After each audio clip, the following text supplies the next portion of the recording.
Good afternoon, everyone. Hope you're good. We're having some technical issues still with the signal, so I do apologise for that. I noticed that the intro is meant to be a 20-seconder and it ends up being more like 30. That tells me there's something wrong with the signal, but it does seem to stabilise into these streams, so hopefully you stay with us and do forgive us of a technical issue. We've got a great guest on. I'm going to introduce Pip White in a second, and someone I've been wanting to speak to on a few different issues over the years, and so I've been pleased to get her onto this show, hopefully the start of many conversations we can have publicly, because I think there's so many important ways in which shining a light on some of her work, not just specifically in the topic that we'll discuss today with regards to prescriptions and medicines, etc., but also just the way in which her activism, for want of a better word, or influence in policy has been a massive inspiration to me and to many others. And so it's just going to be great to pick her brain on a few different things. Many thanks for those of you that have been tuning in on a regular basis, and for those that tuned in last night for a special broadcast announcing some of our work on Therapy Live and Physio Matters and how we're bringing that together under our membership community. So do check that out if you haven't already, and have a look at the Therapy Live website, therapy-live.co.uk. Really proud of that. And also gives us a lot more creative control over how we can deliver those events in the future. Final little announcement from me before we get stuck in is that MSKR have got an event about advanced practice and first contact, as well as a bit of a birthday celebration on Friday. You can get tickets for that. Last call for tickets for that event on Friday evening, in which we're going to be a great panel discussion that's going to be had around one of the hottest topics in the game. So something maybe I could, if I've got time, I might pick Pip's brain on. I'm sure she's got plenty of opinions in that direction too. But without further ado, let me bring in Pip White. Hopefully this works smoothly. Pip, can you hear us? I can hear you. Hi, Jack. Fantastic. Thank you very much. Now, where I want to start, because I mean, I managed to grab you onto the show, especially to talk about the consultation that's incredibly relevant at the moment. But we're actually going to try and end there, because I think it's smart to put it in its appropriate context. So can you tell the listeners a little bit, sorry, the viewers, a little bit about your background in how you've come to the role that you're in now? Oh, yes. Well, I've been working at the CSP for a very long time now. It's well over 10 years. And I came to the role at the CSP because I felt that my own particular blend of skills and experience, was much more focused around practice, but not necessarily at the individual clinical patient level, although I do still practice clinically, but it was much more at that wider system and professional level area. So I've been at the CSP for many years and had a variety of roles, but over the last 10 years I've been particularly involved in medicines and prescribing, and been supporting the profession in our whole quest to increasing the range of rights and responsibilities that we have, which has culminated in having independent prescribing in 2013, and now the journey that we've got to increase controlled drug prescribing. So it's been quite interesting. I have a portfolio career, so I work at the CSP, but I still practice clinically as well, so I still have that link to direct patient-facing care as well. So it gives it that reality that whatever I do in my job at the CSP, when I'm with a patient, whether that's face-to-face or virtually, it still keeps it very real and alive for me. And so we're going to be focusing in and around that medicines side of things, of which I would argue you're most famed, best known in many ways, but also as a professional advisor. How much does that particular special interest, of which you've been doing a lot of work and a lot of focus and some great outcomes, of course, which we'll talk about, how much does that balance with the day-to-day role of the professional advisors needing to advise more broadly, and how focused is that? Is that just MSK, for example, or does no, it's across the spectrum? And I think one of the best things about my job as a professional advisor is that every day I will have direct contact with members in their everyday practice, and that is across the breadth and depth of the profession in every sector and setting. So whilst my background is predominantly MSK, I have practiced in respiratory, I have practiced in neuro, and can still understand that language. And within my colleagues, we've got that breadth of practice across the whole of the profession. And we are registered physios, so we do understand what members are often experiencing. And that's one of the things that I find when I talk to members and I introduce myself. I'll say I am a professional advisor and I am also a practicing physio, and that often gives a lot of reassurance that members are talking to someone who has treated patients, and it does make a very big difference to how we can help and support members with whatever issues they're facing. No, I can imagine that would be reassuring, and also sometimes I overuse this term, but you can start the conversation in second, third, fourth gear, always have to set the scene which even for someone that might be in an organization but not necessarily ever had that real world job in experience, it can make a difference. What's the balance then on a typical working week between you doing general professional advisorship stuff? I mean, I don't necessarily need to know the particulars on pro rata, but I mean on your CSP role, how much of it is that and how much of it is the specialized medicine stuff? It's probably about, well, medicines is a small proportion of my overall work. That's a small proportion of work, but that is absolutely core and fundamental. And medicines and prescribing is business as usual work at the CSP. It's fundamental to what we do. So that runs through. My specialist project areas are around hip fracture rehabilitation. That's a particular project that links in with community rehab. And I also help with a team of others look after the professional indemnity scheme. Again, that is a core business as usual activity of the CSP. And then there's a professional advice service. So it's a blended approach.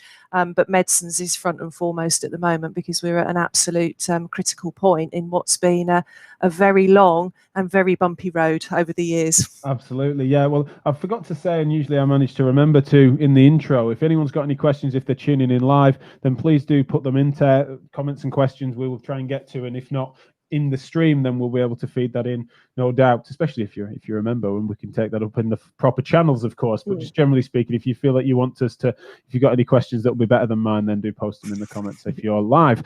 So one of my first ones is, how did it come about? I'm interested in the, I definitely won't have been even in the game when this was first being floated. And so it's kind of interesting for me, having watched it emerge and then become quite a staple part of especially advanced practice is independent prescribing. And although I don't, I'm an injector under a PGD, and there is some relevance there, but also work shoulder to shoulder with prescribing clinicians now. And it's become the water in which we swim, but it wasn't always that way. And in recent memory, it wasn't. So how did that first come about? Is that we started to think physiotherapists should be able to do this? Yeah, well, it's actually something that I remember very, very clearly. And it was back in 2007. I was quite new at the CSP with the professional advice service. And a question came in from a pharmacist in the northeast of England about physios using PGDs for injection therapy. And at that time, I had no idea what he was on about at all. But my particular style of learning is always go back and look at the first principles and find out what's going on. And so that started my journey into sort of reading laws and regulations and realizing back in 2007 that there was a difficulty with using patient group directions with injection therapy. And that's what started my work with the Medicines and Healthcare Regulatory Agency to investigate this further, because the MHRA are the regulatory authority for medicines, and realizing that there was a problem with legislation that was at that time inhibiting not only physiotherapy practice, but practice of other professional groups. And that's what snowballed the work of how do you get legislative reform to enable clinical practice. So it started back in 2007, investigating a problem around patient group directions, and then flowed on to work with the time the Department of Health that was looking at the whole issue of supply and administration and prescribing of medicines by a variety of AHP groups. And that's when work started to investigate extending prescribing rights. So it really, really all started from somebody paying attention to the small print and then people realizing we have an issue here.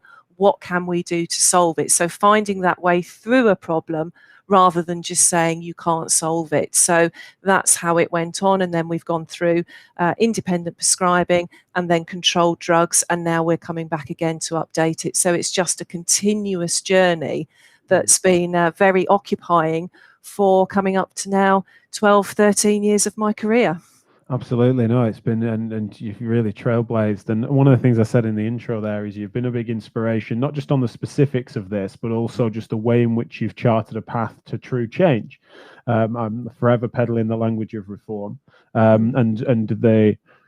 Something I learned fairly quickly is that it needs to be multifaceted and certainly well balanced, and we can't be naive in thinking just shaking our fist loud and shouting loudly enough is appropriate, even if on first principles it feels like a just thing to do. And so I want to sort of talk to you a little bit about that. In that, how did you come to? Was there a moment in which you realised just how once that first principles piece had been placed there, and you were thinking, because I tried to think in similar terms, really, in that you can think that it would be fair and in a patient's best interest and in the betterment of our ability to exert influence as a profession if we were to be able to, under the right standards and safety, prescribe medications. Why would we not be able to do that? And so, but then as you'll have picked away at that and wondered what are the barriers and challenges to it, it will have no doubt unveiled more and more educational standards, how we can make sure that there's an excellent standard that's made, not just in terms of safety, but aspiring to be better and to match up. How do we measure that against medical colleagues, etc.? The governance, the politics. I'm just interested as to how those layers emerged and why none of those things seem to deter you, because many don't bother. I bore people with this stuff all the time, and they're like, "No, I'm not bothered about that layer." I think it's because I really like a challenge, really, and then once I've got my teeth into something, I simply won't give up. Right. I think I have to take a layered approach, and I always look at things as what's the fundamental thing to change with this is when it comes to medicines, you ultimately have to change the law of the land. And until you can achieve that, you can't really do anything else. Or if you start from the other end, you won't have any impact because you haven't changed the fundamental thing. And I think the thing that is really helpful for me is when you're looking at changing the law, you have this real understanding that you are changing something written down that affects every single aspect of every single citizen's life. And so it has to fit everything, and patient safety has to be paramount. So when you're looking at medicines, you can't really take the approach that this is an approach that is suitable for the profession, because we are just one part of society. The way you have to look at it is that I am doing this for patients, because we can all be a patient, and that is something that, patients are part of the whole of society. And so when you start looking at it through the lens of a patient, how will this be better for patients? How will this be safe? You've then got a lever where you can work up the case of everything else. So the way we've been successful with this is to say this is about patients, making patients have a better experience of a healthcare system, giving them effective care, and then using resources that's done in a safe and effective way with the right governance. And when you look at it through a different lens of patient first, it then becomes so much easier. But if you look at it through the lens of profession first, you come up against those barriers of actually it's not really about us, it's about patients. So it's just reframing how you look at something to get the result that you want. And then you can argue, actually, we do need this change in the law that affects everybody, because everybody could be a patient and all patients should have equitable access to services. And that makes it more manageable. Absolutely. Yeah. I mean, sometimes it's got me into hot water, but more often than not out of trouble, that I've been articulating that we've got to remember that realistically, to peddle what might be in the better interests of a profession, if it doesn't then carry with it the patient-centeredness that you're describing, then we're becoming almost tribal with regards to what we're trying to achieve. And so there's some examples such as what you're describing, where it's in the best interests of the patient for the profession to extend its scope and license, etc., in such a way. But then I suppose where I've made the comment and the analogy to say that sometimes people would suggest if you put political party ahead of country is because the argument that people have is that, well, if we can strengthen the party, then the party can do more for the country, is that you've always got this back end excuse. Whereas with the professional stuff, it's kind of that sometimes exposing and admitting to shortcomings or faults sometimes within individual professions, etc., can then mean that if it might not be in that immediate best interest of the profession, but also for strengthening safety and governance and aspiring to excellence, then it may well be, it might not be, but it may well be that that's what's in the best interest of the patient. And so it's absolutely right and paramount that we keep that in mind. But then similarly, we don't want to use in patient's best interest as like a buzzword or a tool to then get away with whatever it is we fancy. That's something that we need to always be keeping and holding each other to account for, I imagine, especially on something as serious as this. Yeah, absolutely. And I think it's always worth remembering that as a profession, we play a role in a wider society. And that's something that I've realised throughout my career is, when I've been wholly a clinician, you see the world through the physiotherapy lens. And then as I've developed and looked more into sort of healthcare management and leadership, you realise that you have a place within the wider health economy. And then when you take a wider view, you realise that the health economy fits into the wider society as a whole. So it's all about how we fit and how we can influence. And the other interesting thing about medicines reform is that it's apolitical. So over 13 years, we've had a number of governments of different colours, but the process of legislative reform is done by Parliament, irrespective of who's in the leadership chair. And that's one thing, that it's done by a set process that's the same wherever. So it's apolitical, just done in a fair and just way to support society. So it doesn't matter what you think about policy or politics, you can still focus on promoting the profession and doing the right thing for patients. In that sense, with regards to the sort of civil service, Department of Health, and the way in which that works, what's your, I'm sure it's been mixed because it's been plenty of time, but it's like, how much of that do you feel is actually like there's an appropriate level of checks and balances, or how much of it is bureaucratic and sort of stalls progress? What's your sort of take on it? I think my reflection is, it is a process, and I have worked as a civil servant when I worked within the Royal Air Force for many years, so I'm aware that it is a bureaucracy. But on balance, it's the right way to do it, because these are permanent changes. Once the legislation is changed, it's there in perpetuity. So it is absolutely right that it is under scrutiny. And I, for one, am very happy for that scrutiny, because I think it's a dangerous place to be if you're in a position where you think, I have got this absolutely right, because there is always somebody else who can look at what you're doing and saying, have you thought about this? What about that perspective? So although it's taken us a long time, and particularly with this current work, we've been interrupted by some quite novel things of general elections, Brexit, coronavirus, you name it. It's all been chucked at us. Yeah. But that's just part of living in a living, dynamic world. So all in all, when you look back in history and you think how quickly we've achieved what we've achieved, from independent prescribing in 2013 to then controlled drugs added in 2015, and now coming back to update those lists, that's been in a very short space of time, compared with, say, other professions where it's taken decades. So you've just got to balance it. But overall, it's the right way in the right direction, and every metre gained is an achievement. And I'm not going to give up yet. Absolutely, I can tell that. Yeah, tenacity is certainly a word that's associated to you by many. I want to know a little bit about, and I'm going to make a mistake here speaking to someone who's legally trained and use probably maybe wrong jargon, but how helpful is a precedent that exists in other professions, or examples that you can use to help to not cut corners at all, but just generally speaking, try to leverage other examples like that? Oh, it's extremely helpful, Jack, because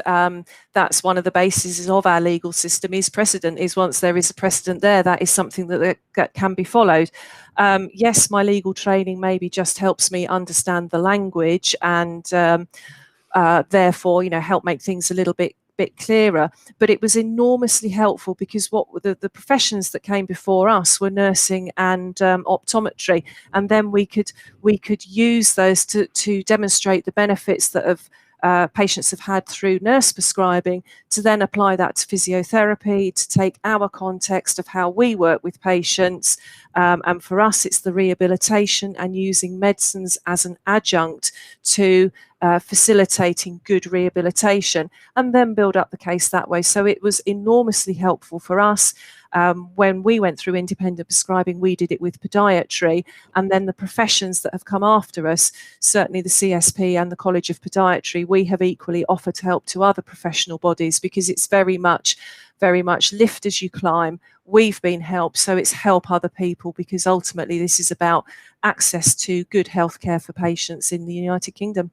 Well, it'd be so hypocritical, wouldn't it, if we're making that base principle case for better patient care? If we pull the ladder up, it'd just be a ridiculous notion where we'd betrayed our original first principles. So tell us a little bit about this, because I think the term controlled drugs is certainly beyond me sometimes. You know, it's only when I've spoken to independent prescribers they're able to give me the categories, etc. So I don't know as much about that. But why was that a different win? Because I mentioned this to you earlier. I can't help but watch, and I don't know if this is a representative metaphor, but it's like you've watched you and others climb up to what looks like a peak, and then another mountain emerges. So why is there a difference there with regards to independent prescribing, controlled drugs, and then updating the list and category?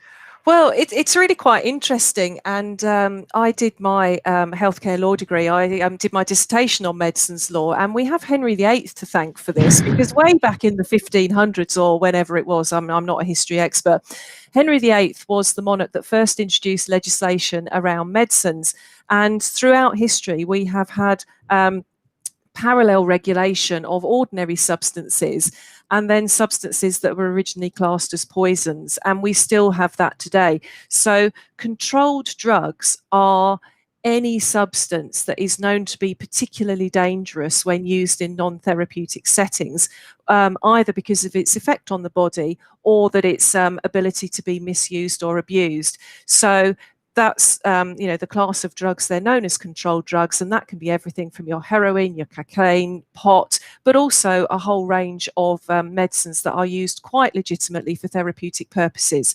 So whilst ordinary medicines are just controlled by one particular piece of legislation, when you have these additional substances, controlled drugs, they have a separate piece of legislation as well. And so you have to then change that second bit of legislation as well. So even codeine, you can buy it over the counter, it can be legitimately prescribed, but because of how it works and because its ability to have addiction or dependence or abuse, it has extra controls around it as well. So that's what we're doing this time, is we've had to amend a second piece of legislation for this particular class of drugs, and so that's why it's another mountain. But it's right that mountain is there, because as we discussed earlier, this isn't about physiotherapists working in isolation. This is about our role in society, and we're using products and substances that do have a wider influence over society, so it has to be governed in the right way. Was it always a necessary step to change, or could they ever occurred concurrently, do you think? It's managed by different departments within government. So changes to the controlled drugs have to go through the Home Office, and it's a different process and a different committee. And although we can try and align it as much as possible, it does mean linking in with two different parliamentary timetables to get it done. So it's just knowing who you're working with, which process you have to go through. And then, of course, because it needs parliamentary time, fitting into that parliamentary timetable. And as everyone will be aware, over the last 5 years, there's been rather a lot going on in company GB and United Kingdom. So it's been a very busy schedule, but I'm just very, very proud that we're on that timetable, and we are there. Absolutely, no, fair play. When it comes to the controlled drugs aspect of what because that's like you're saying, it's sort of anything that can be misused, as well as then you've got more classically you considered illegal drugs that are not often seen as therapeutic, although of course most of which have some more niche therapeutic use in things like ketamine, etc. The classic example of something that's used quite a lot in many ways in pain management, but also it can be abused as a party drug in other ways. Is it such that how do the categories work, in that if then controlled drugs is something that physiotherapists are allowed to prescribe once they're appropriately qualified to do so, if then there's legislative change that continued over medical marijuana, for example, or we followed suit in different countries across the world, does that come for the ride under that category, or is that something that would another mountain would emerge in front of Pit White again? Another mountain would emerge in front of Pit White again, and that, I think, that's exactly what has happened with the current consultation. Right. The approach that's taken with controlled drugs at the moment is it's on a named medicine basis, and we have to make the case for a particular named medicine, and that gets added to the list. Now, what has happened recently has been two things really: is clinical practice moves on, on and new medicines become part of optimal treatment for patients. And then concurrently in society, what has happened with, let's say, tramadol is because of its wider abuse outside of healthcare, it then got up classified to a controlled drug, which, because it wasn't on our list, meant we couldn't prescribe it. And most recently that's happened with gabapentin and pregabalin. So they then fall outside of what we can prescribe, and that's why they've come on to this consultation now, is we're trying to correct the anomaly of what happens in society as a whole, is to make sure that physiotherapist independent prescribers who need to prescribe it for legitimate healthcare benefits will be able to continue to do so for their patients. So if something else happens in the future, then yes, another mountain will arise, and hopefully I'll still be here to go into battle again for our members. Hope for all of us you are. Yeah. Absolutely. So let's talk a little bit about this recent, because I managed to, the timing seemed appropriate for us to discuss this, not just to lay out the context, but also we've got a consultation out that you would like members to participate in. And I want to first know exactly who it is that you're wanting that to reach. Is it people that have got a particular interest in this? Is it people that are already independent prescribers? You know, who qualifies for us to send that link out and tell them to participate? All of the above. I mean, this is a public consultation, so it is open to any citizen in the United Kingdom. Ideally, yes, I would love all CSP members who are independent prescribers to respond to the consultation, particularly if I've ever had conversations with you and shared your frustration. Now is the time to get your point of view across. But it is for everybody, so it's all your medical colleagues, all your AHP colleagues, patients, whoever.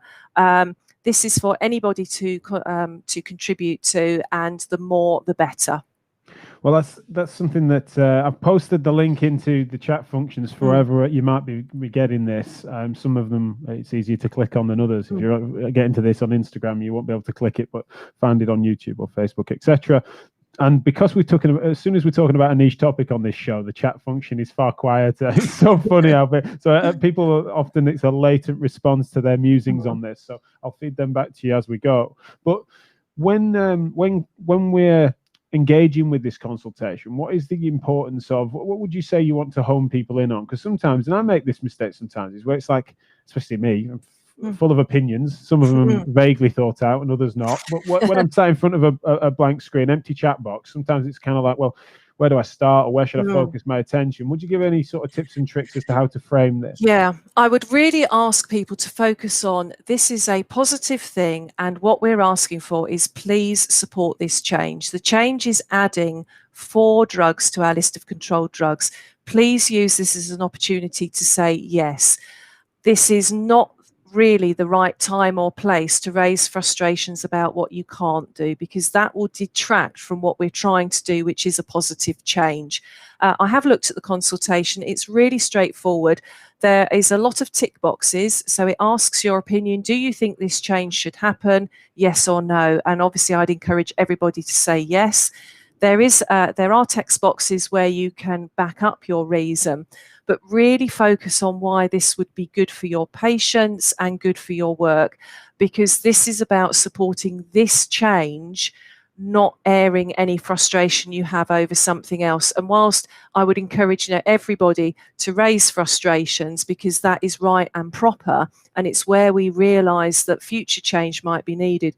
But this consultation, we need to be razor focused on the fact of, we want to add 4 medicines.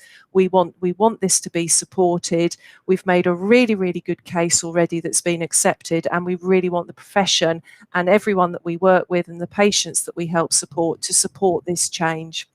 Well, one of as someone who is a professional devil's advocate and often a contrarian, there are certain moments in which it's not appropriate to say, oh, yeah, okay, those 4 is fine, but let me tell you about this other 10. It's just not. You've got to pick your moments, and sometimes, I'm not saying I always get that right, of course, but in these instances, you're absolutely right to sort of focus on the attention to detail, and also the way in which these things work, which hopefully we've been able to give some context to today. It's relevant that we go about a process in order to optimize its likelihood of achieving its goals. You know, there's certain moments in which it's not appropriate to offer that disruption. And so, no, I do agree. And hopefully people do follow that link, and we can share this far and wide. Thank you so much for your time today. It's rare for me to keep to time, but on this show we typically do. and we have done today. So many thanks for joining me. Hopefully we can chat again about these and other issues. But really do appreciate it. Where do people find a bit more about you? I know you're on Twitter, for example. Yeah, I'm on Twitter. I'm at PipWhitePT. Very welcome for new followers. There is much more information on this consultation on the CSP website, www.csp.org.uk.